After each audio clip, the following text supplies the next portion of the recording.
عايز تتعلم البلانش؟ التمرين اللي بيخلي جسمك أقوى وبيفرقك عن أي حد في الجيم. ابدأ معايا من الصفر، ولو طبقت التمارين دي 3 مرات في الأسبوع جسمك هيبدأ يتغير.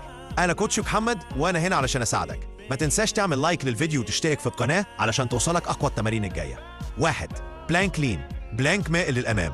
3 مجموعات 20 ثانية بيقوي الكتاف والمعصم وبيعود جسمك على وضع البلانش.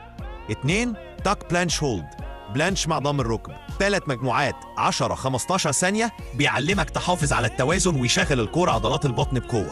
بلانش هينز وذ شولدر بروتكشن مع دفع الكتف للأمام. 3 مجموعات 8 تكرارات مهمة جدا لتقوية عضلات الكتف والاستقرار.